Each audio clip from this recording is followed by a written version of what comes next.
इस कार्यक्रम के पुण्यार्जक हैं श्री सकल दिगंबर जैन समाज, नंदीश्वर कॉलोनी, टीकमगढ़, मध्य प्रदेश।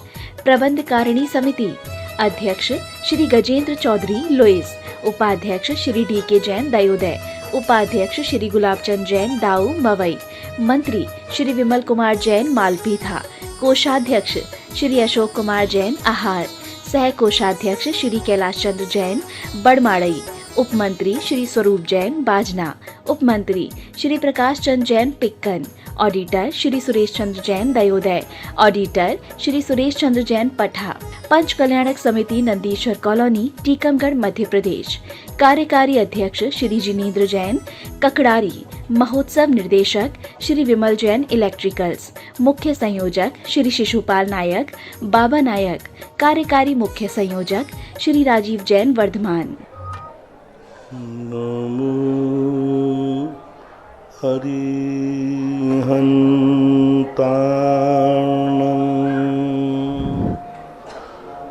नमो सिद्धाणं नमो आयर्याणं नमो वज्रायाणं नमो लोहे सवशाहूणं।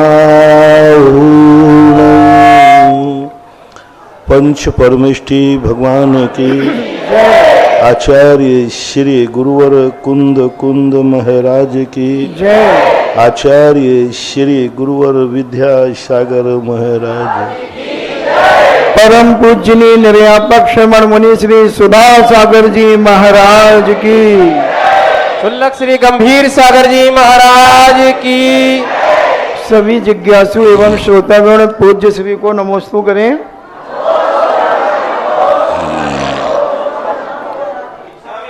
विवेक जैन जावर से पूछते हैं, मेरे पूज्य गुरुवर के चरणों में सत्संग नमन।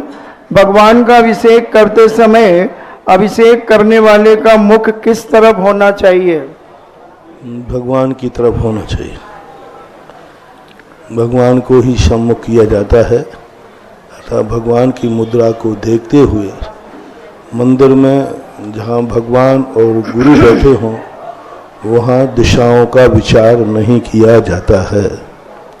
अर्पिता जैन थांदला से पूछती हैं, नमोस्तु गुरुदेव, कैसे कर्म करने पर जीव निगोद में जाते हैं और क्या देव गति से जीव निगोद या स्थावर में जा सकते हैं? जो निरंतर जीवों की हिंसा करने का भाव, विभिन्न प्रकार के अशुभ परिणाम रखते हैं, वे निगोद को जाते। अलग से कोई ऐसा परिणाम निश्चित नहीं किया कि पर्टिकुलर यही परिणाम निगोद का कारण होता है।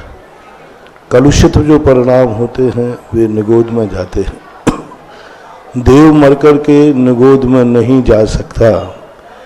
देव मरकर के एक इंद्री बनता है, लेकिन प्रत्येक वनस्पति बनेगा। निगोदिया जीव देव कभी नहीं बन सकता, कोई भी देव। श्रीमती चंदा जैन आष्टा मध्य प्रदेश से पूछती हैं, नमोस्तु गुरुदेव, पुण्य किसे कहते हैं और किस पुण्य के उदय से या संचय से संसार का अंत हो सकता है? पुण्य का अर्थ होता है पवित्र परिणाम। ऐसे परिणाम, ऐसी क्रिया जिस क्रिया से स्वयं का और पर का हित होता हो, वास्तविक रूप से पुण्य उसे ही कहते हैं। कपिल जैन रहली पटनागंज से पूछते हैं, नमोस्तु महाराज जी, सर्वार्थ सिद्धि ग्रंथ के 7वें सूत्र की व्याख्या में लिखा है, मनुष्य योनि के तीनों ही सम्यक दर्शन होते हैं, पर पंडित जी ने बताया था कि स्त्रियों के छायक सम्यक दर्शन नहीं होता। मनुष्य योनि में तीनों सम्यक दर्शन मनुष्य योनि में होते तो मनुष्य के लिए स्त्रियां थोड़ी है। सामान्य कथन है, मनुष्यों में पुरुष भी तो आते, इसलिए स्त्री को छायक सम्यक दर्शन नहीं होगा। लेकिन जब मनुष्य गति की अपेक्षा पूछा जाएगा तो तीनों सम्यक दर्शन है। हाँ, जब वेदों की अपेक्षा पूछा जाए कि द्रव्य स्त्री वेदी को छायक सम्यक दर्शन होगा या नहीं, तो फिर मना किया जाएगा। पवन जैन मालवी नगर जयपुर से पूछते हैं, नमोस्तु महाराज जी, भगवान जीव अनेक गुणों की शक्ति के साथ गायक शक्ति का स्वामी होने के बाद भी मिथ्या दृष्टि क्यों बना रहता है? जीव अनेक गुणों की शक्ति के साथ साथ गायक शक्ति का स्वामी होने के बाद भी मिथ्या दृष्टि क्यों बना रहता है? गायक शक्ति होना अलग चीज है और व्यक्ति होना अलग चीज है। एक पापी में भी मोक्ष जाने की शक्ति है, लेकिन पाप कर रहा है तो चूंकि मोक्ष नहीं जाएगा। गायक की शक्ति है, गायक उसका अभिव्यक्ति थोड़ी है। शक्तियां तो हर व्यक्ति के पास पड़ी हुई हैं। एक चींटी के पास भी मोक्ष जाने की शक्ति है, लेकिन वो चींटी पर्याय से मोक्ष नहीं जाएगी, ऐसा मानना चाहिए। अमन सरावगी अहमदाबाद से पूछते हैं, नमोस्तु गुरुदेव, क्या हर प्रतिमा जी के लिए अलग अलग तरह के यंत्र होते हैं एवं इन यंत्रों की क्या विशेषता होती है? यंत्रों के संबंध में प्राचीन आगम में कोई विशेष चर्चा नहीं। यंत्र शब्द का प्रयोग तो 2000 वर्ष पूर्व हुआ है, लेकिन जो यंत्रों की स्थितियां हैं वह वर्तमान में मूर्ति के साथ अचल यंत्र ही रखा जाता है। सभी मूर्तियों के साथ एक ही यंत्र की स्थापना होती है। मेहुल जैन जबलपुर से पूछते हैं, नमोस्तु महाराज जी, दक्षिण भारत में कुछ समय के लिए यापनीय पंथ का इतिहास देखने में आता है। कृपया कर यापनी पंथ कैसे शुरू हुआ और क्यों शुरू हुआ? इस पंथ के साधु की कैसी चर्या हुआ करती थी? यापनी संघ दिगंबर से मोक्ष मानता था, लेकिन वो ये मानता था कोई भी स्त्रियां भी दिगंबर मुद्रा धारण करके मोक्ष जा सकती हैं, जो कि आगम विरुद्ध था, राजदंड के विरुद्ध था।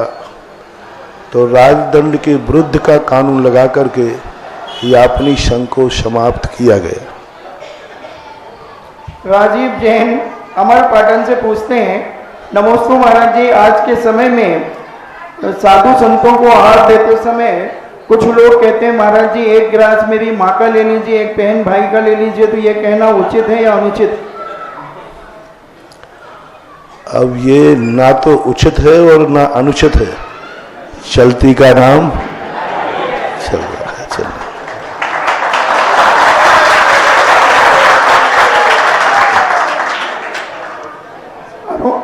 अरुण जैन पाटन कौनी से पूछते हैं, नमोस्तु गुरुदेव, महाराज जी चंद्रमा को चंदा मामा क्यों कहते हैं? फूफा चाचा या और कोई रिश्ता क्यों नहीं लगाते?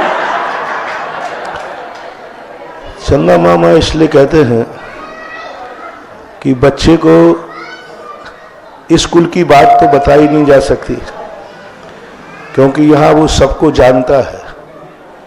तो माँ अपने कुल की बात बता देती कि वो चंद्रमा कौन है मालूम है, तेरा मामा है। अब मामा के संबंध में बच्चा जल्दी नहीं जान पाता, इस अपेक्षा से। और ये लोकोक्तियाँ कहलाती हैं, जैसे आपके बुंदेलखंड में बिल्ली को क्या कहते हैं? इसका अर्थ मैंने पूरा इसलिए नहीं बोला कि आपको भी मालूम है कि नहीं। बिल्ली मौसी। अब ये परंपराएं यूं लोकोक्तियों में चल जाती हैं, इनका कोई सार सापट नहीं होता। आरसी जैन जयपुर से पूछते हैं, नमोस्तु गुरुदेव, वर्तमान में 16 दिन के चैत के शुक्ल पक्ष में पंच परमेश की विधान 16 दिन के शुक्ल पक्ष में करने का क्या लाभ है? ये काल मंगल कहलाता है। कोई भी शुभ कार्य का दिन बड़ा हुआ होता है तो वह अच्छा मानते हैं। जैसे दिन बड़ा हो रात छोटी हो तो उसे उत्तरायण कहते हैं। शुक्ल पक्ष की तिथि बढ़ जाने से काल मंगल के अंतर्गत आता है। आगम में शास्त्रों में तो ऐसा कोई अलग से कोई प्रावधान नहीं मिला, लेकिन काल मंगल की अपेक्षा करना श्रेष्ठ है। अब ऑनलाइन जिज्ञासाओं के पश्चात हम सभी गुरु चरणों में बैठे हुए भक्तों की जिज्ञासाएं होंगी। जिनवाणी चैनल, सुधा कलश चैनल एवं आदिनाथ टीवी के समक्ष विराजमान सभी गुरु भक्तों की ओर से एवं गुरु पादमूल में साक्षात विराजमान सभी गुरु भक्तों की ओर से गुरुवर के चरणों में बारंबार नमोस्तु नमोस्तु, शुल्लक श्री के चरणों में बारम इच्छामि इच्छामि। प्रथमान योग में हमने पढ़ा है कि 63 तलाका पुरुष होते हैं, 169 महापुरुष होते हैं और ये चतुर्थ काल में होते हैं और इनका व्यक्तित्व इतना अद्भुत होता है कि इनके जीवन में अलौकिक घटनाएं घटित होती हैं, आश्चर्यकारी घटनाएं घटित होती हैं, चमत्कार हुआ करते हैं। लेकिन मन में प्रश्न आता है कि क्या ये महापुरुष क्या सिर्फ चौथे काल में होते हैं?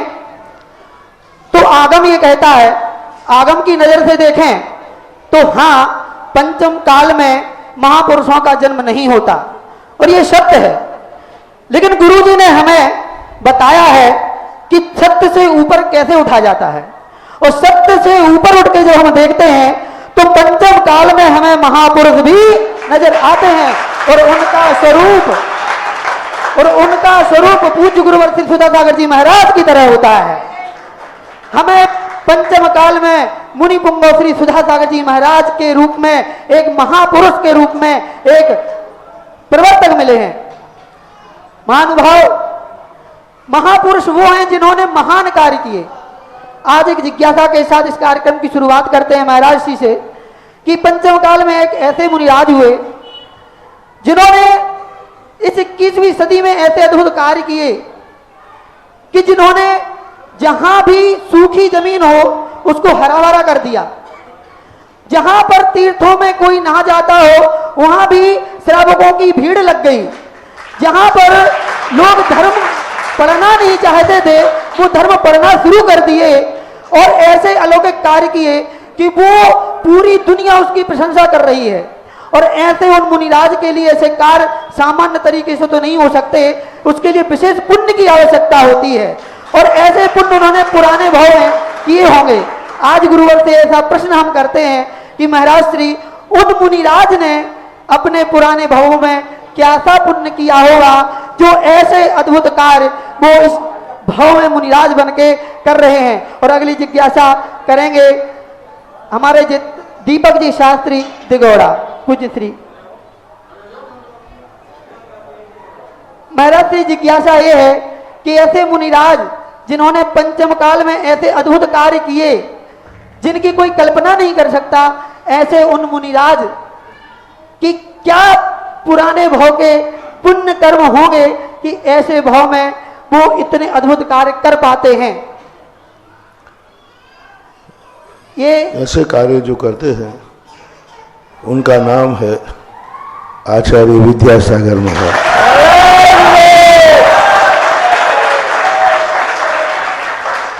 उन्होंने ऐसे कार्य किए इस युग में कि श्रमण संस्कृति को पुनरुद्धारित, ऐसी ऊंचाइयां दी, ऐसा उत्कर्ष दिया कि जो इस कलयुग में उस ऊंचाई के लिए बहुत सारे विद्वान वर्षों तक तरसते थे कि श्रमण संस्कृति की वह ऊंचाई कभी देखने में मिलेगी।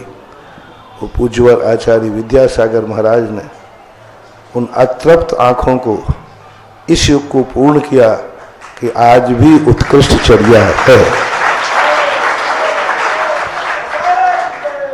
पंडित सांगानेर स्नातक पंडित दीपक जी शास्त्री, जो इसी उर्वरा भूमि के जो हैं दीपक हैं, और उसके बाद तैयार रहेंगे श्री नीरज जैन दिगोड़ा।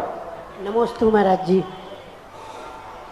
बिजौलिया के अंदर एक सिमर संस्कृति संस्थान को लेकर के एक उद्घोष दिया गया था कि सिमर संस्कृति संस्थान रजत वर्ष महोत्सव जयवंत हो। तो महाराज जी आपके आशीर्वाद से इस उद्घोष का हमें सगुन करने को प्राप्त हुआ था। तो महाराज जी मेरी जिज्ञासा ये है कि आज हमें संस्थान से जुड़े हुए लगभग 19 वर्ष हो चुके हैं, तो हमारी ये जिज्ञासा है कि महाराज जी उस संस्थान का और ऐसे उन मुनिराज का हम ऋण कैसे चुकाएं, महाराज जी समाधान करें। कोई भी वस्तु से हमें कुछ जब मिलता है तो तो उससे मिलने के बाद हमें तद्रूप होना है। संस्थान से जो कुछ मिला, जब तक मिला था तब तक संस्थान था, तब तक तुम कह सकते हो कि मुझे संस्थान से बहुत कुछ मिला, उपकार मिला। जैसे इस संस्थान की पढ़ाई पूर्ण हो गई तो फिर यह कहने की अपेक्षा यह कहो कि मैं खुद ही संस्थान हूँ। हमारे यहाँ भगवान का दर्शन जब तक नहीं हुआ तब तक कहा जाता है कि मैं भगवान का दर्शन कर रहा हूँ। जब भगवान का दर्शन हो जाता है और उनसे उपकार होकर हमारे लिए तत्व दृष्टि प्राप्त हो जाती है तो जीव को आभास हो जाता है मैं ही भगवान स्वरूप हूँ। एक आत्मा की पर्याय बनवाना है। जब भी किसी से उपकार हमें मिलता है तो वह हमारे आत्मा की पर्याय बन जाए, वह हमारे द्रव्य गुणों की पर्याय बन जाए, हमारे मन वचन काय की पर्याय बन जाए। जो उद्देश्य संस्थान का है वही उद्देश्य हमारा बन जाए। जो उद्देश्य भगवान का है, उपदेश देने का उनका जो उद्देश्य है, भगवान ने उपदेश दिया, उनका जो उद्देश्य है वह उद्देश्य हमारा बन जाए। गुरु दीक्षा देते हैं, उनका जो उद्देश्य है दीक्षा देते समय वही उद्देश्य शिष्य का बन जाए तो दीक्षा सफल आ जाती है। तो संस्थान का जो उद्देश्य है वही उद्देश्य यदि स्नातक का बन जाता है तो संस्थान का उपकार पूर्ण हो जाता है, यही मानना। ब्रह्मचारी महावीर भैया जी संगस्थ और वो एक प्रश्न हमारे समक्ष उपस्थित कर रहे हैं। मेरे गुरुदेव को बारंबार नमोस्तु। महाराज श्री, ये प्रश्न जेके जैन दिल्ली वालों का है, जिन्होंने की ताम्रपत्र का आपके आशीर्वाद से बहुत बड़ा कार्य किया है कि हे गुरुदेव बारंबार नमोस्तु। मेरे जीवन का स्वर्णिम दिवस वो था जो ललितपुर में 30 वर्ष पहले आपने ताम्रपत्र का मुझे ताम्रपत्र पर षट खंडागम, षट कषाय पाउड, महाबंध उत्तीर्ण करने का 1993 में आशीर्वाद दिया था। अनेक कठिनाइयों के बीच मुझे इस बीच रहना पड़ा, लेकिन आपका ध्यान करते ही मुझे कुछ न कुछ रास्ता मिल जाता था और मैं इस आशीर्वाद को अपने जीवन की पर्याय ही बनाते हुए 16 शास्त्र बनने के बाद कुछ समय कार्य रुका रहा। पर मुझे क्या पता था कि सांगानेर के संस्थान के पंडित डॉक्टर सोनल जैन, पंडित अभिषेक जैन, पंडित अखिलेश जैन को आप मेरी सहायता करने के लिए भेज रहे हैं। उन्हीं की सहायता से चेकिंग व रीडिंग्स में आगे 17 शास्त्र जी बना सका। अब सिर्फ 6 शास्त्र का कार्य तेजी से चल रहा है और जल्दी ही पूर्णता की ओर है। महाराज श्री, आपके आशीर्वाद से सब संभव है। हमारे परिवार का स्पेशली मधुर, परिमिला और पंडित सोनल जी और पंडित अभिषेक जी व अखिलेश जी का कैसा पुण्य है कि हमें यह सौभाग्य मिला और ताम्रपत्र पर कार्य कर सके। नमस्ते महाराज। कोई भी चीज होती है वह संस्कार से उत्पन्न होती है, लेकिन संस्कार एक व्यक्ति के जीवन में उत्पन्न होते हैं, व्यक्ति का कल्याण करके वहीं समाप्त हो जाते हैं। लेकिन जब वही संस्कार संस्कृति बन जाता है तो वह परंपरा आगे चल जाती है। जिनेंद्र भगवान ने उपदेश दिया, हम सब संस्कारित हुए। गणधर परमेष्ठी ने उन संस्कारों को संस्कृति का रूप दिया। बाद में आराताई जो आचार्य हुए उन्होंने आगे बढ़ाया। आज का युग एक वैज्ञानिक युग है। इस वैज्ञानिक युग के जो उपक्रम हैं उन उपक्रमों का सदुपयोग करना चाहिए। आज जिनवाणी हमारी ताड़पत्रों पे थी, ताड़पत्रों की उम्र 500 साल से ज़्यादा नहीं होती, कागज़ की उम्र 100-200 साल से ज़्यादा नहीं होती। 1993 में ललितपुर चतुर्मास में ये भाव आया, क्यों ना समस्त जिनवाणी शास्त्रों को ताम्रपत्र पर टंकोत्कीर्ण कराया जाए।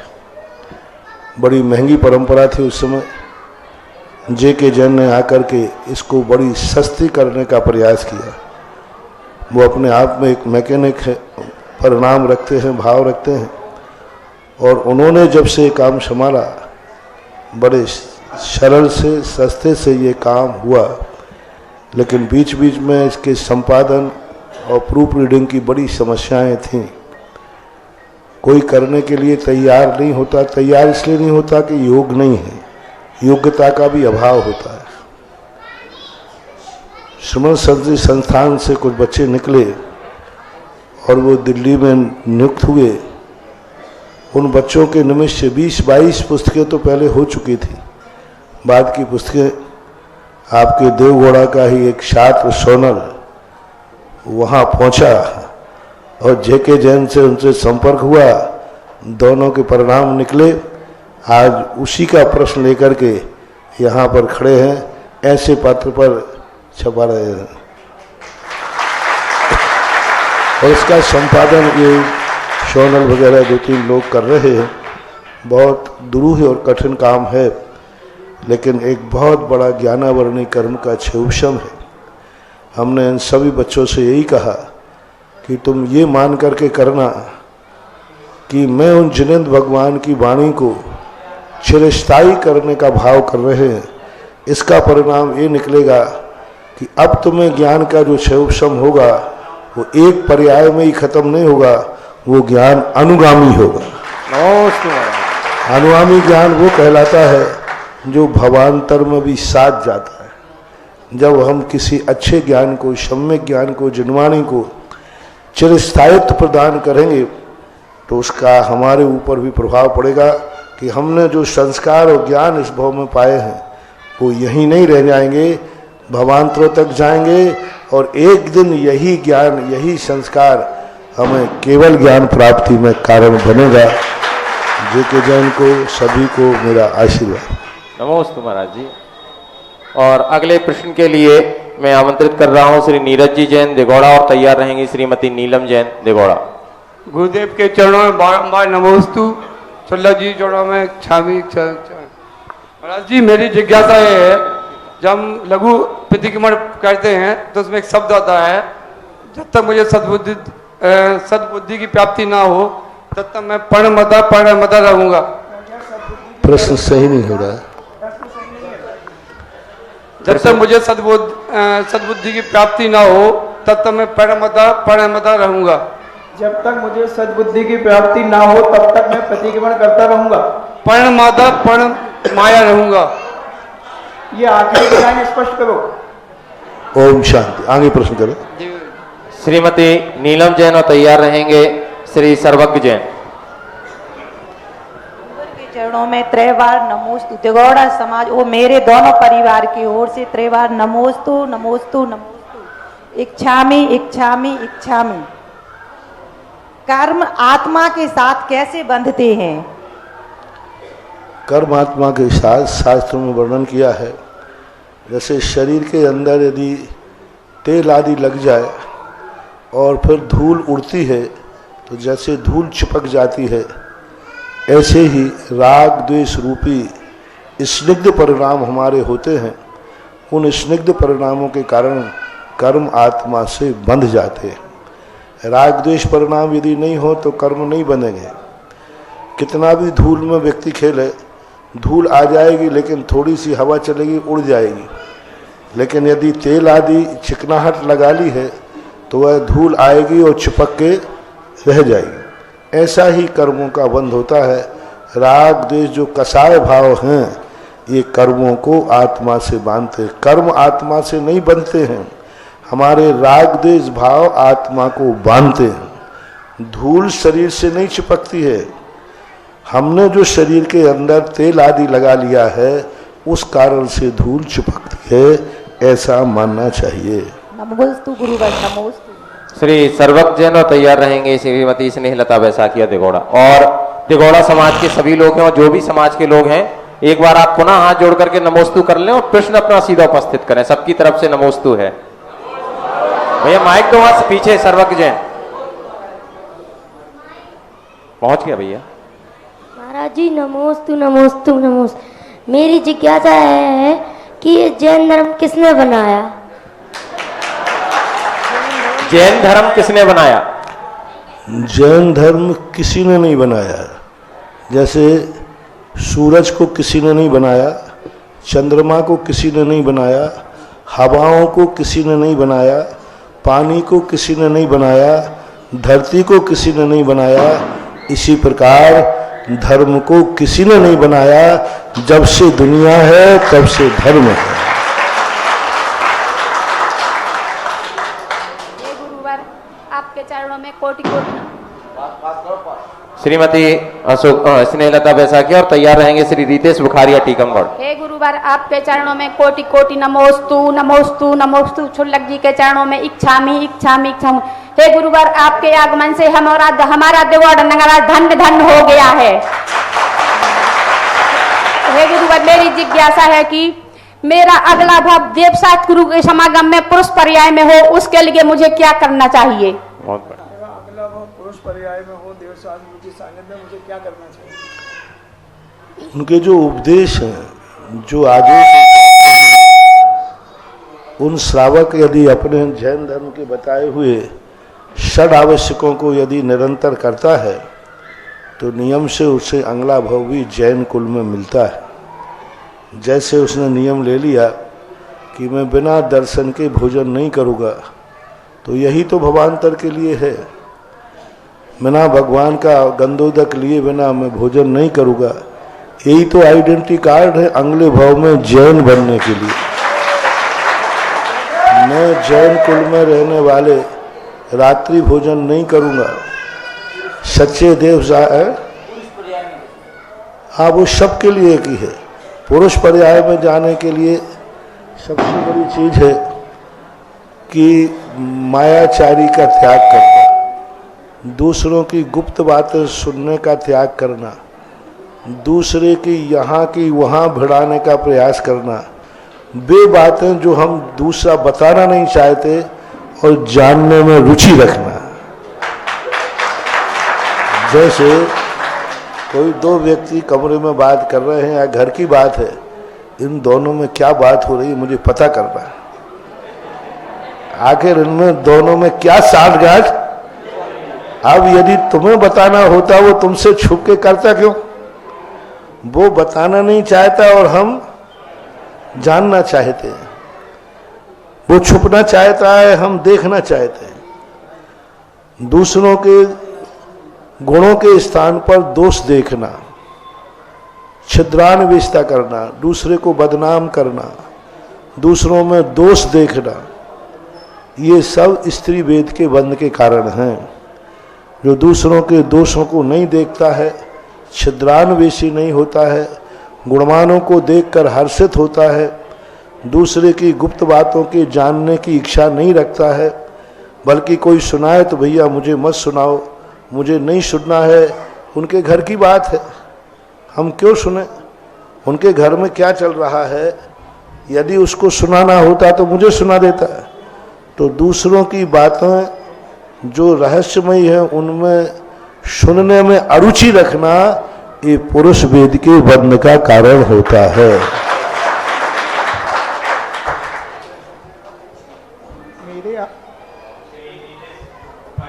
हेलो, तैयार रहेंगी श्रीमती सुलेखा जैन देगौड़ा। मेरे आराध्य गुरुवर के चरणों में नमोस्तु और छुल्लक जी को इच्छा। महाराज श्री पंडित पंडित मरण कैसे होता है? पंडित पंडित मरण का अर्थ होता है निर्माण। केवली भगवान जब अपना शरीर छोड़ते हैं उसको पंडित पंडित मरण बोलते हैं, यानी मोक्ष होने का नाम पंडित पंडित मरण। मनुष्यों को हो सकता है, ही मुनिराज को ही होता है।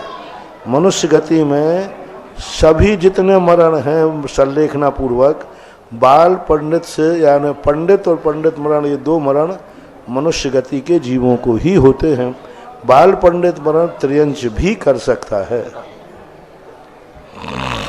श्रीमती सुलेखा जैन और तैयार रहेंगे पंडित अनिकेत शास्त्री देगौड़ा। मुनि पुंगव श्री सुधासागर जी महाराज के चरणों में बारंबार नमोस्तु नमोस्तु नमोस्तु इच्छामि। महाराज जी, महाराज जी, मेरी जिज्ञासा है कि कर्म बंधन से भाव बिगड़ते हैं या भावों के बिगड़ने से कर्मों का बंध होता है, और इन भावों से कैसे संयम महाराज जी, कैसे वो शांत रखें? हमारे खुद के भाव बिगड़ते हैं तब कर्म का बंध होता है। कर्म के उदय से भाव बिगड़ेंगे ही तो फिर कभी मोक्ष नहीं हो सकता। महाराज जी जैसे पहले भाव, जैसे पहले से कर्म बंधन का कोई आत्मा से संबंध नहीं है, भावों से ही शुरू होता है कर्मों का बंधन। वो भाव से ही होगा, हम भाव जैसे करेंगे वैसा परिणाम होगा। कर्म का उदय निमित्त है, तद्रूप हम भाव करें ऐसा कोई नियम नहीं है। महाराज जी जिज्ञासा ये है प्रश्न नमोस्तु कि पुराने कर्मों के उदय से ही भाव होना है और फिर भाव से वही कर्म होना है, तो फिर ये टूटेगा कैसे? हमने कह दिया ना कि नहीं होता है ऐसा ना। कर्म के उदय से भाव नहीं होते हैं, भाव के उदय से कर्म का बंध होता है। कर्म के उदय से भाव बंद हो जाए तो कभी भी मोक्ष होगा ही नहीं। जो कुछ किया विगत में कुछ पुण्य पाप, वह आ रहा उदय में स्वयमेव आप। होगा न बंद जब लो तब लो न राग, चिंता नहीं उदय से वन बीत राग। महाराज जी हमारे दगोड़ा का छोटा सा महिला मंडल है, और महाराज जी अब ओम शांति। पंडित अनिकेत शास्त्री दगोड़ा तैयार रहेंगे। श्रीमती अंजना जैन अहमदाबाद। तीर्थ चक्रवर्ती जगत पूज्य पतातुल्य मिथ्याध्वंजक आध्यात्म संत निर्यावक श्रमण मुनि पंगो सुधा सागर जी महाराज के चरणों में मेरा भी मेरे परिवार की ओर से 3 बार नमोस्तु नमोस्तु नमोस्तु। महाराज श्री, मेरी छोटी सी जिज्ञासा ये है कि जब जिनबिंब में एक चिन्ह, मूर्ति में 2 चिन्ह का क्या तात्पर्य होता है? जैसे कोई पार्श्वनाथ भगवान की मूर्ति है तो उसमें हमें कहीं दूसरे चिन्ह भी और देखने को मिलते हैं। चंद्रप्रभु भगवान की मूर्ति में चंद्रमा का चिन्ह तो है, लेकिन उसमें मगर का चिन्ह भी हमें देखने को प्राप्त होता है। ये परंपरा कहाँ से प्रारंभ हुई महाराज श्री? चिन्ह एक ही होता है, बीच में क्या हुआ है तांत्रिक युग था भट्टारकों के समय। अक्सर कर 16वीं शताब्दी के बाद तांत्रिक की परंपराएं चली, तंत्रवादियों का विषेद। तो तंत्रवादी की विशेषता होती है वो उल्टे सीधे कार्य करेगा जिससे हर व्यक्ति टोके। तो तंत्रवादी बता देते ऐसा करना, तुम मंदिर में जाके उल्टा सातिया बना देना। तुम एक उल्टा सातिया बना करके मूर्ति विराजमान कर दो, जब भी व्यक्ति भगवान के दर्शन करेगा तो अरे ये कैसे है, तो ये तंत्र विद्या कहलाती थी। तो ये तांत्रिक लोगों ने एक एक मूर्ति पर 3-3, 4-4 चिन्ह बना दिए। कई स्थानों पर है, देवोदय तीर्थ क्षेत्र में भी है, 5-5 चिन्ह भी बने हुए हैं। तो ये सब तांत्रिकों ने ये व्यवस्था बनाई, आगम की ये परंपरा नहीं है, ये परंपरा नहीं चलना चाहिए। श्रीमती अंजना जैन अहमदाबाद और तैयार रहेंगे श्री गौरव सेन दिगोड़ा। महाराज जी के चरणों में 3 बार नमोस्तु नमोस्तु नमोस्तु। छुल्लक जी महाराज जी के चरणों में इच्छामि इच्छामि इच्छामि। महाराज श्री, मेरी जिज्ञासा ये है कि जब व्यक्ति का मरण होता है तो 13 दिन बाद उसका विधान करते हैं हमारे वहाँ। तो जो मंदिर में प्रभावना बांटते हैं, मतलब विधान के बाद जो प्रभावना बांटते हैं, तो वो प्रभावना हमें लेनी चाहिए या नहीं? मरण के बाद 13 दिन के बाद जो विधान होता है, मरने के उपलक्ष्य में कोई भी चीज नहीं बांटना चाहिए। ये तो नाम बदल दिया प्रभावना अंग। आजकल मृत्यु भोज खत्म बोले शांतिनाथ विधान भोज। वो शांतिनाथ विधान का है 13वें का है। तो ये गलत परंपराएं हैं, नहीं बांटना चाहिए। मरे हुए की कोई भी वस्तु बांटने वाला बांटे तो भी अपने घर में नहीं लाना चाहिए। उपभोग वस्तु, धर्म की वस्तु मान सकते, जिनवाणी है, कोई फोटो है, ये बांट। लेकिन जो बर्तन आदि आप उपयोग करते हो, चाहे वो सोने का भी देवे, तो वह बर्तन मरे की स्मृति में नहीं लेना चाहिए। मरे हुए का बर्तन लेना वास्तु से बहुत नकारात्मक स्थिति बनती है। वो घर में बर्तन नहीं होना चाहिए और बांटना भी नहीं चाहिए। स्मृति में मात्र धार्मिक कार्य किए जा सकते हैं, सांसारिक उपयोग की वस्तु नहीं बांटी जा सकती। इसलिए आप लोगों को बांटना भी नहीं चाहिए, और बांटे तो लेने वालों को हाथ जोड़ देना चाहिए कि भैया कभी शादी विवाह होगा तब डबल ले जाऊंगा, मरे की वस्तु मत दो, क्योंकि मरने की वस्तु को वास्तु से एक पैतृक दोष की एक परंपरा का रूप बनता है, जो अच्छी बात नहीं है। और श्री गौरव सेन और तैयार रहेंगी श्रीमती सरोज जैन देगौड़ा।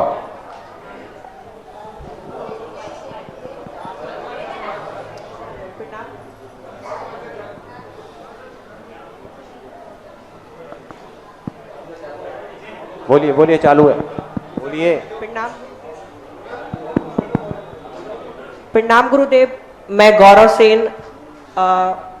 वैसे मैं लोगों के लिए हिंदू धर्म से आता हूँ। मेरा ऐसा कोई मानना नहीं है कि मैं हिंदू धर्म से आता हूँ।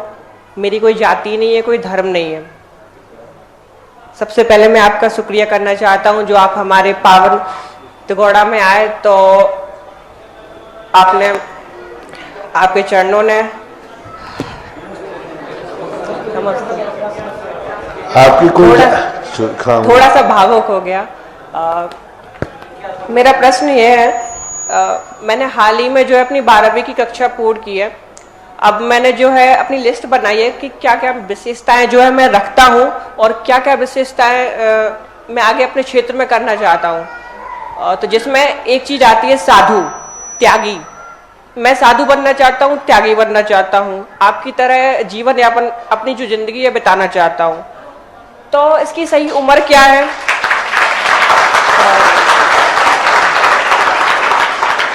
पहली बात तो तुमने कहा है कि मेरा कोई धर्म नहीं, मेरी कोई जाति नहीं, कहा था ना, लेकिन तेरा बाप तो है। साधु की कोई जाति। पहला प्रश्न था मेरा कोई धर्म नहीं, मेरी कोई जाति नहीं, कहा था ना। हाँ, मैं मानता हूँ ऐसा। हाँ, तो तुम्हारे पिताजी हैं कि नहीं? पिता तो है कि नहीं? बाप पिताजी हैं आपके? हैं। बस वही तेरी जाति है। तो ऐसा लोगों का मानना है। जिसके बाप नहीं होते उसकी कोई जाति नहीं होती, जिसका बाप होता है उसकी जाति भी होती है और धर्म भी होता है। इसलिए ये कोई व्यक्ति नहीं कह सकता कि मेरी कोई जाति नहीं है, क्योंकि वंश परंपरा भी एक जाति है। जाति का अर्थ होता है सामान, संतति को जाति बोलते हैं।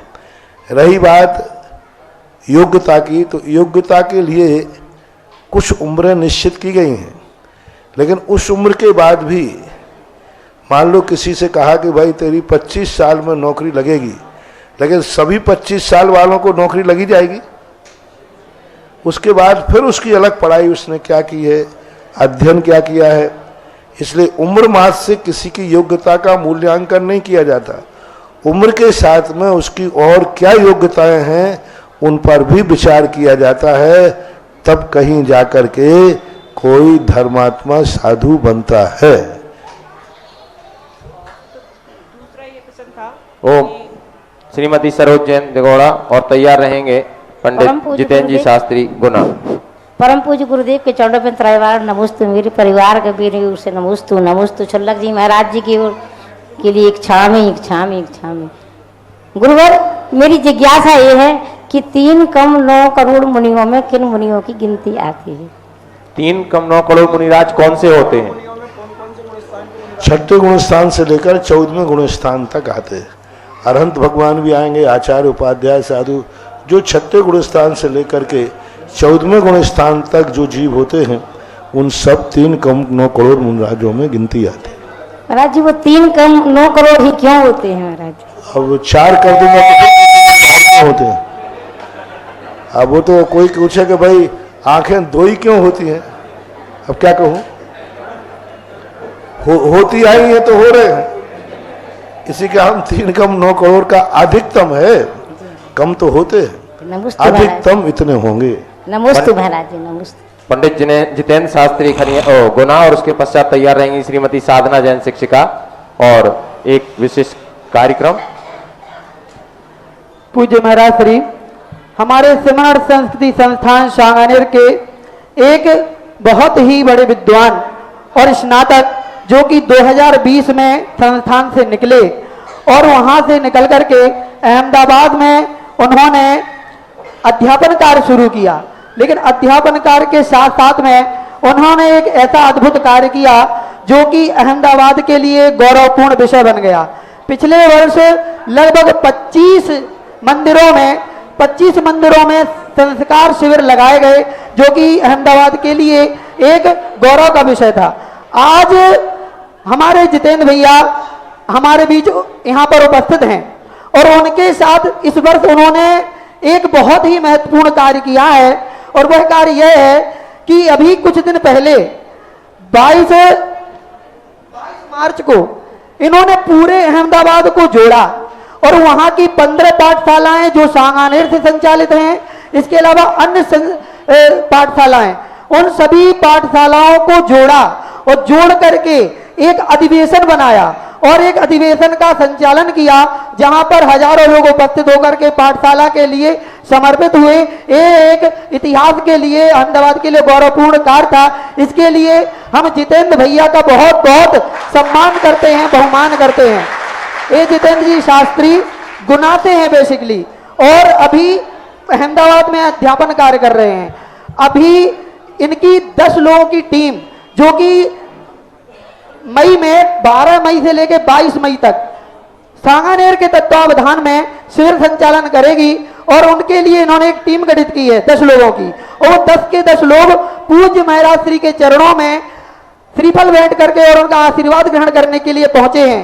और उन्होंने अपनी समिति का नामकरण कराया है, और महाराज श्री ने उस समिति का नाम रखा है सम्यक ज्ञान प्रभावना समिति।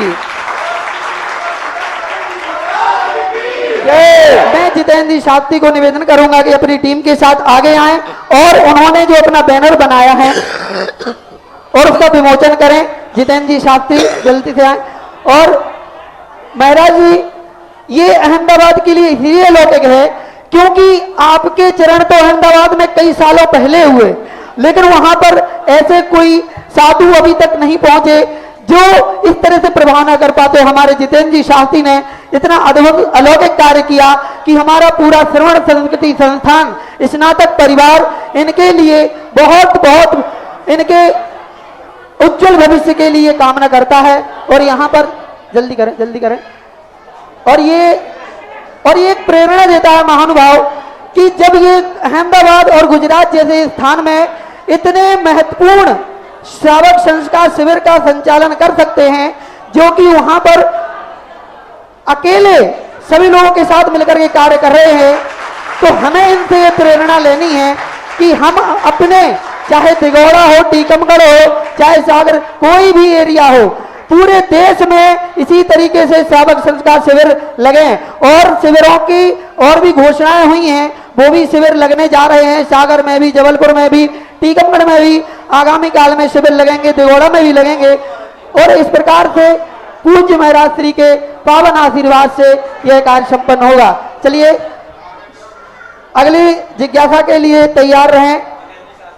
जितेंद्र जी शास्त्री और साधना जैन तैयार रहेंगे। हेलो पूज्य गुरुदेव के चरणों में बारंबार नमोस्तु नमोस्तु नमोस्तु। बंधुओं, एक पंक्ति किसी कवि ने लिखी है जिसको मैं आपको सुनाना चाहूंगा, और वही पंक्ति आज मेरे जीवन के जो भी कार्य होते पूज्य गुरुदेव के आशीर्वाद से तो कैसे होते हैं। कहा है, जिनकी, ध्यान देना, जिनकी सुधा गुरु से प्रीत है, जिनकी सुधा गुरु से प्रीत है, उनकी दुनिया की हर जंग में जीत है। उस जगत नियामक मुनि पुंग सुधा सागर जी महाराज की। पूज्य गुरुदेव, एक बार एक व्यक्ति ने प्रश्न पूछा कि एक इंद्रिय जीव का उत्कृष्ट अनुवाद क्या होगा, एक इंद्रिय जीव का पुण्य का उत्कृष्ट अनुवाद क्या होगा। मैंने धर्म में एक इंद्रिय जीव का उत्कृष्ट पुण्य का अनुवाद क्या होगा मेरे से पूछा, तो मैंने तो इतने ज्यादा ग्रंथ पढ़े लेकिन ध्यान नहीं रहा। मैंने सिर्फ मेरा भक्ति पुराण खोला, जो योगी पूज्य गुरुदेव से हमने सीखा है। मैंने भक्ति पुराण खोला, मैंने भक्ति पुराण में कहा कि एक इंद्रिय जीव अगर हम देखें पहाड़ को, तो वह सबसे ज्यादा पुण्यात्मा पहाड़ है जिससे पूज्य गुरुदेव बैठते हैं। वह सबसे ज्यादा जल सर्वोत्तम है, सबसे पुण्यशाली जल है जिस जल को पूज्य गुरुदेव अपने हाथों में ग्रहण करते हैं। वह सबसे ज्यादा, और देखो सबसे बड़ा पुण्य किसका कहा मैंने उस व्यक्ति को कहा कि सबसे बड़ा पुण्य उस व्यक्ति, उस पाषाण का है जिस पाषाण पर पूज्य गुरुदेव स्वयं अपने हाथों से, अपने शुद्धि से सूर्य मंत्री देते हैं, और वह मास्तिकता में बहुत बड़ा होता है। पूज्य गुरुदेव, मैं आपसे ये मेरी जिज्ञासा है कि जब जिस प्रकार ये पूरी टीम कार्य कर रही है, इन सबकी जिज्ञासा ये है कि ये सारे अहमदाबाद के अलग अलग क्षेत्रों से एक टीम बनकर तैयार हुई है और टीम के अलग अलग व्यक्ति हैं और बहुत सारे अलग अलग सोशल काम करते हैं, लेकिन इनकी जिज्ञासा ये है कि सोशल कार्य करने के साथ साथ जो शिविरों की समिति में कार्य कर रहे हैं उसमें इनको क्या फायदा होगा और अन्य लोग भी जो टीम से जुड़ेंगे उनको क्या फायदा होगा? जब ताम्रपत्र के उत्कीर्णों की बात कही तब कोई भी व्यक्ति सम्यक ज्ञान का प्रचार करता है, दूसरे को लाभ होवे या नहीं होवे, लेकिन प्रचार करने वाले का ज्ञान का क्षय उपशम बढ़ता ही है। अच्छे कार्य जब भी करते हैं, कोई अच्छे कार्य को स्वीकार करे या नहीं करे, लेकिन करने वाले का जीवन जरूर अच्छा हो जाता है। इसलिए सबसे बड़ी चीज़ है कि हम दूसरों के लिए कार्य नहीं कर रहे हैं, वो तो निमित्त मात्र है। जो भी धर्म का हम कार्य कर रहे हैं उसका सबसे पहले तो स्वयं को ही लाभ होता है, ऐसा मानना चाहिए। नमोस्तु महाराज। श्रीमती साधना जैन दिगोड़ा और तैयार रहेंगे श्री नीलेश जैन अहमदाबाद। नमोस्तु महाराज जी। नमोस्तु। बोलिए, चालू है, बोलिए। नमोस्तु महाराज जी। इच्छामी महाराज जी, मेरी जिज्ञासा यह है, मेरा प्रश्न है, यह प्रश्न मेरी ललितपुर मेरे मायके से जुड़ा हुआ है। मेरे मायके में कुआं है और उसकी झीर समाप्त हो चुकी है, उसमें बरसात का गंदा पानी आ जाता है, तो उस कुएं का क्या करना है? या पुराव करवा देना चाहिए या उसको ढकवा देना चाहिए? अब इस संबंध में मैं नहीं बोलूँगा, आपकी जैसी योग्यता हो, जैसी स्थिति हो वैसा करना चाहिए। श्री नीलेश जैन अहमदाबाद और तैयार रहेंगे दिगोड़ा पाठशाला के सभी बच्चे और उनके साथ पलक जैन। नमोस्तु महाराज जी। नमोस्तु नमोस्तु नमोस्तु। हम जब युवा लोग धर्म प्रभावना करते हैं तो कभी कभी ऐसा होता है कि समाज के किसी वर्ग के द्वारा ऐसे कार्य करने से हमको रोका जाता है, तो इस उपलक्ष्य में हमारा क्या कार्य होना चाहिए कि हमें उस कार्य को कैसे अच्छे से अच्छा कर सके? हम देखो, रोकने वाले रोकते हैं, करने वाले करते हैं। आप लोगों को अभी जो शिविर आदि करने का मौका मिला है, आपको हमारे छात्रावास का सबसे अच्छा विद्यार्थी जितेंद्र बाबू मिल गए हैं। ये तो नहीं रोक रहे ना, वो तो पूरा बात इन्हीं के पीछे लगे रहे, सब काम सही हो जाएगा, रोकने वाले अपने आप हट जाएंगे। नमोस्तु महाराज। नमोस्तु नमोस्तु। पाठशाला की बच्चियां पलक जैन और तैयार रहेंगे पंडित सजल जैन टीकमगढ़। नमोस्तु महाराज श्री। हमारी पाठशाला का यह प्रश्न है कि शोर छूतक होने के बाद मंदिर से क्या हम कुएं का जल ला सकते हैं? होने पे मंदिर से कुएं के पानी से हम जल निकाल सकते हैं। कुएं के पानी से जल निकालने में कोई आपत्ति नहीं, क्योंकि कुआं एक ऐसा है, आज तो ठीक है नल आ गए, पहले कुआं होता था, उसमें 4 पार्ट होते थे, सभी जातियों के लोग अलग अलग पार्ट से पानी भरते थे, लेकिन अंदर कुआं तो एक ही होता था कि अलग अलग? एक ही होता था। तो कुआं आदि के संबंध में ऐसा कोई दोष नहीं आता है। कुआं, नदी, तालाब, इनको सुआ सूतक नहीं लगता है, इस पर विचार नहीं होता है। महाराज श्री, मंदिर के अंदर कुआं हो तो मंदिर के अंदर, अब मंदिर के अंदर जाना पड़े और जहां हम नहीं जा सकते तो फिर नहीं जा सकते, लेकिन जहां तक सुआ सूतक वाले जाते हैं, यदि वहां कुआं है तो लेने में कोई बाधा नहीं। नमोस्तु महाराज। पंडित सजल जैन टीकमगढ़ हैं जी।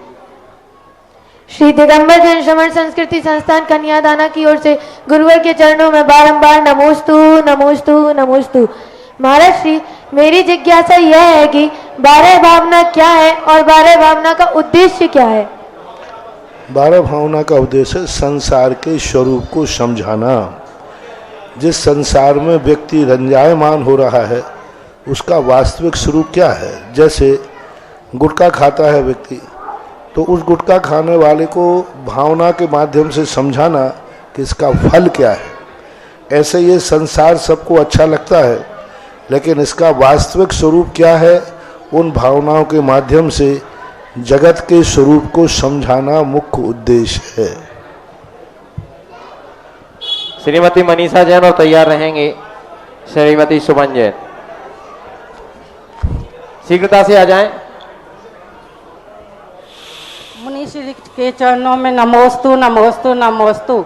छुल्लक जी के चरणों में एक सीधे सीधे प्रश्न करें कृपया, बहुत समय बच कम है। महाराज जी कहते हैं कि रोने से कर्म बंद होता है, लेकिन डॉक्टर कहते हैं कि रोना भी जरूरी है, तो इसकी आप जिज्ञासा का समाधान करें। बंद होता है मगर डॉक्टर कहता है रोना जरूरी है। ऐसा हमेशा 24 घंटे रोने की बात नहीं कही,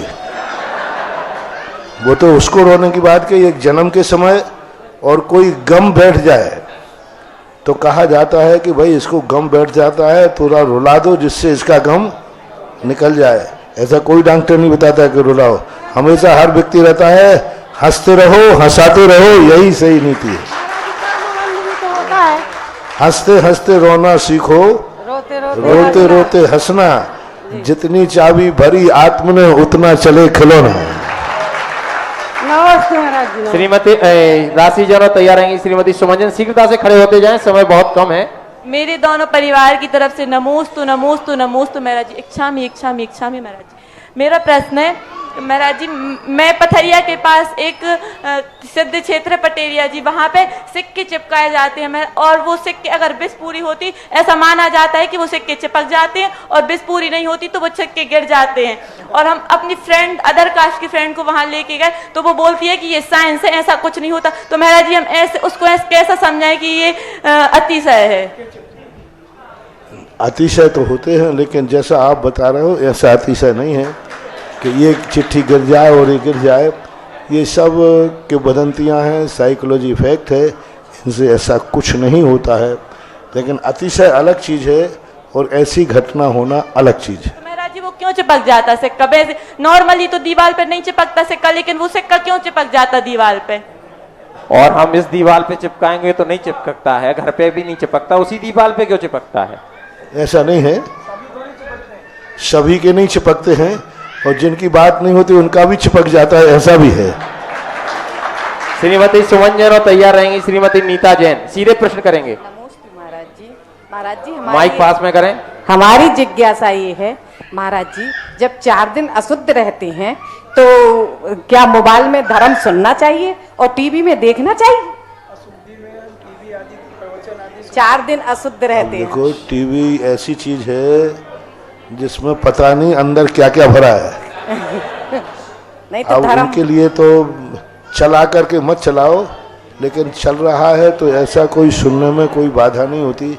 वो छाया है, जैसे आपका फोटो लगा है मंदिर में घर में, तो अशुद्धि आदि के समय वो फोटो आप ढक देते हो, उतार देते हो कि टंगे रहते हैं? टंगी रहती है महाराज जी, टंगी रहती है। टंगे रहते हैं।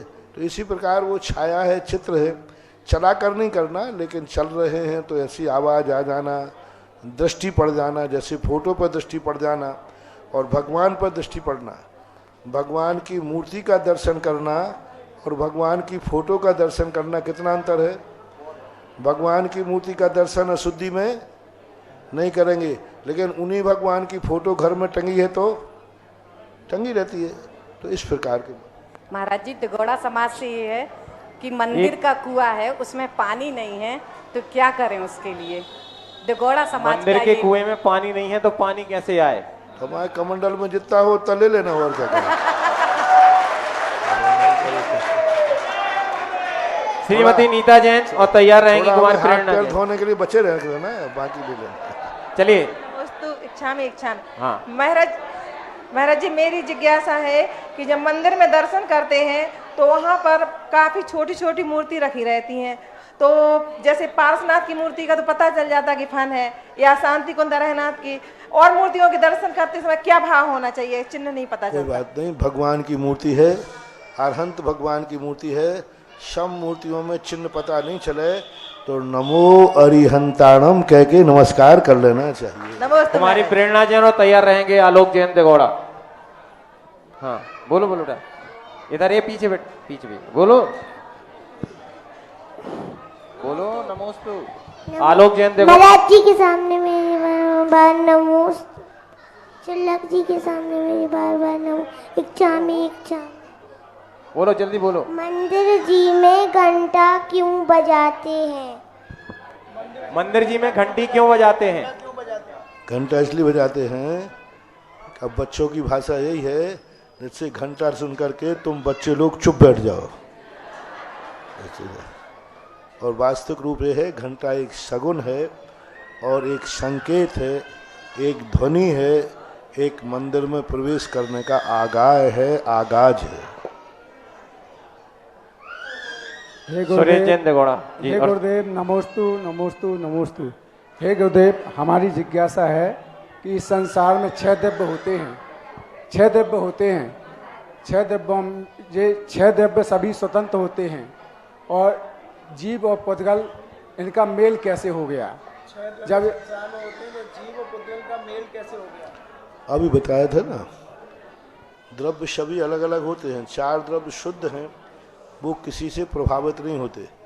पुद्गल और जीव दोनों अशुद्ध दशा को भी प्राप्त होते हैं। इसलिए जीव जब राग द्वेष करता है तो पुद्गल कर्म उसे बंध को प्राप्त हो जाता है, तो राग द्वेष के कारण से दोनों में बंध होता है। नमस्ते। और अंतिम जिज्ञासा के रूप में आ रहे हैं श्री विवेकानंद जी जैन, VHU वाराणसी। आज दिगौड़ा जैन समाज का बहुत ही सौभाग्य है कि गुरुवर का हम लोगों को सानिध्य मिला। दिगौड़ा जैन समाज पूरी धन्य हो गई है। हम दिगौड़ा जैन समाज की ओर से मुनिवर से रिक्वेस्ट करते हैं कि हम लोगों को 1 और 2 दिन का सानिध्य और मिले। सब लोग भाई कौन कौन चाहते हैं सानिध्य मिले, हाथ खड़े करें। जय जय गुरुदेव। और महाराज श्री, ये समाज कह रही थी कि आपने कहा है सुबह प्रवचन में कि दिगौड़ा का पुण्य 4 किलोमीटर थोड़ा सा कम रह गया, ज्यादा नहीं, थोड़ा 4 किलोमीटर। तो वो 4 किलोमीटर की दूरी कैसे तय हो? तो आपके श्रीमुख से सुना है कि भक्तामर का रिद्धि सिद्धि अनुष्ठान करने से सारे पाप कट हो जाते हैं। तो ये कहा था कि 4 किलोमीटर पहले चौथा काल है, 4 किलोमीटर बाद पंचम काल है, ये कहा था। तो हम चौथे काल में हो गए और काल चल रहा है तो पंचम में भी पहुंच गए हैं, तो हमारा पुण्य बढ़े, 1-2 दिन का सानिध्य और मिले, इसके लिए हमारी पूरी समाज अभी तुरंत इसके बाद जो है हम दीप अर्चना करेंगे। उसके लिए पूरी समाज आपका जो है आपका आशीर्वाद चाहती है, आपका आशीर्वाद मिले। और अगले कार्यक्रम हो, हम पूज्य गुरुदेव की आरती करेंगे। उससे पहले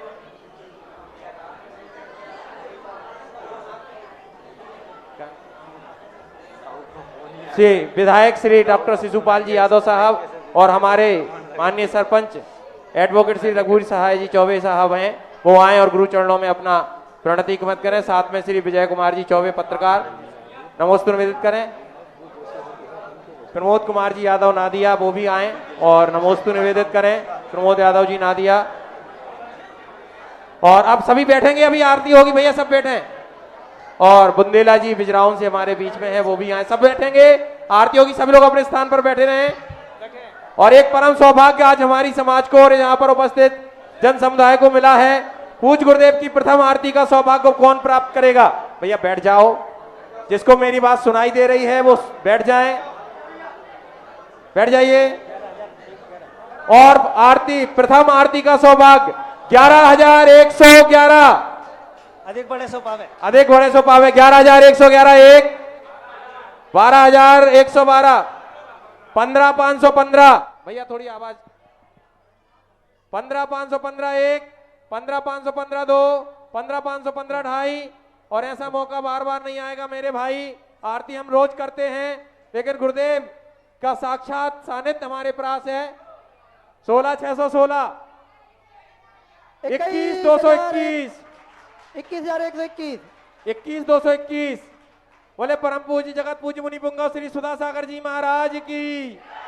21,221 1, 21,221, 25,525, 25,525।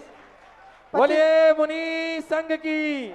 25,525 1, 25,525 2, 25,525 2.5, जल्दी से बढ़ा।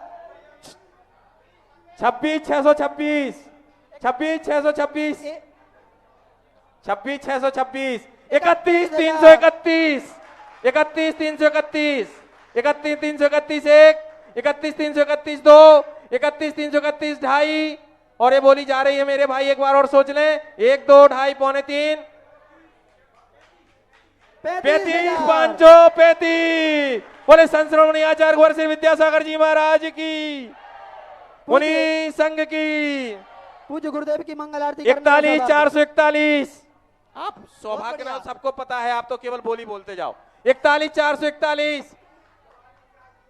51,551। जय जय गुरुदेव। 51 551, 51 551 1, 51 551 2। यहाँ 45 किसके थे? 45 किसके थे यहां से? 41 441, 41 441 1, 41 441 2, 41 441 1 2 2.5 पौने 3। मना कर रहे 41 441, 41 441, 41 441, 45 545।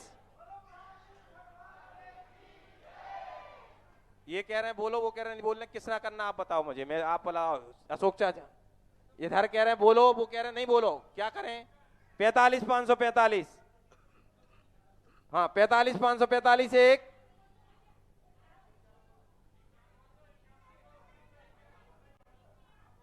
51 551। बोले परम पूज्य मुनि पुंगव श्री सुधासागर जी महाराज की, मुनि संघ की। 51 551 1, 51 551 2, 51 551 2.5। अध्यक्ष जी एक बार और सोच लो। नहीं वो तो उधर है ही, लेकिन एक है उधर, 4 तो आपकी तरफ है। 51 551 1 2 2.5 पौने 3 और 3।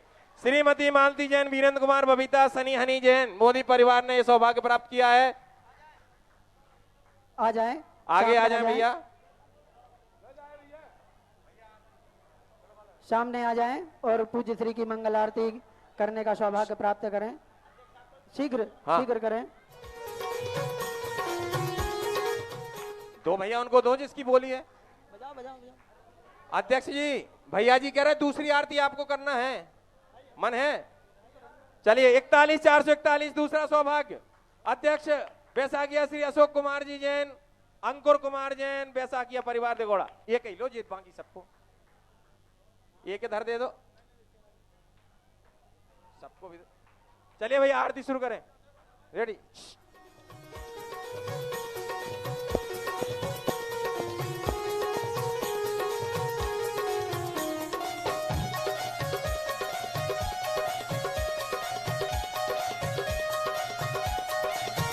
सुधा सागर की गुण आगर की शुभ मंगल दीप सजाए के मैं आज उतारूं आरतियां।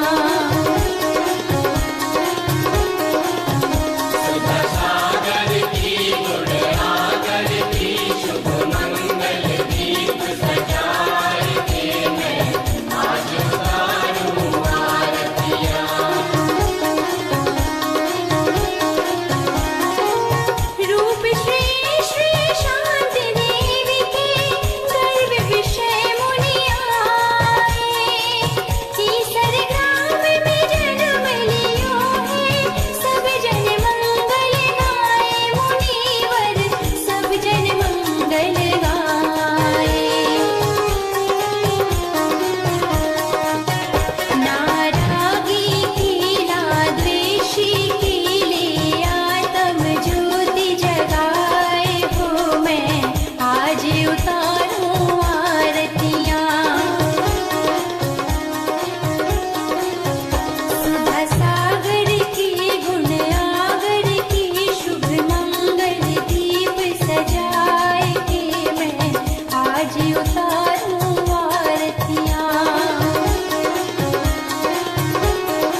उतारूं आरतियां। सुधा सागर की गुण आगर की शुभ मंगल दीप सजाए के मैं आज उतारूं आरतियां। गुरुवर आज नयन से लख कर अलौकिक सुख पाया। भक्ति भाव से आरती करके फूला नहीं समाया मुनिवर फूला नहीं समाया।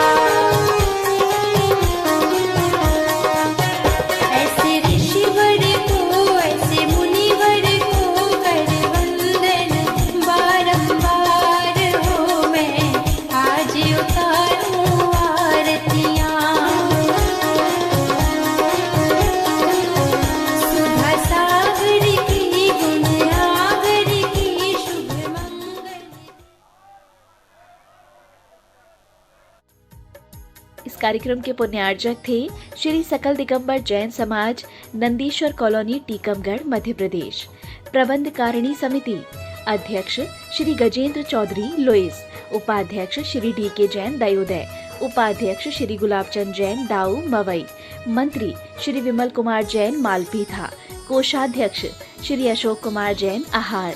सह कोषाध्यक्ष श्री कैलाश चंद्र जैन, बड़माड़ई। उपमंत्री श्री स्वरूप जैन, बाजना। उपमंत्री श्री प्रकाश चंद्र जैन, पिक्कन। ऑडिटर श्री सुरेश चंद्र जैन, दयोदय। ऑडिटर श्री सुरेश चंद्र जैन, पठा। पंच कल्याणक समिति, नंदीश्वर कॉलोनी, टीकमगढ़, मध्य प्रदेश। कार्यकारी अध्यक्ष श्री जिनेंद्र जैन, ककड़ारी। महोत्सव निर्देशक श्री विमल जैन, इलेक्ट्रिकल्स। मुख्य संयोजक श्री शिशुपाल नायक, बाबा नायक। कार्यकारी मुख्य संयोजक श्री राजीव जैन, वर्धमान।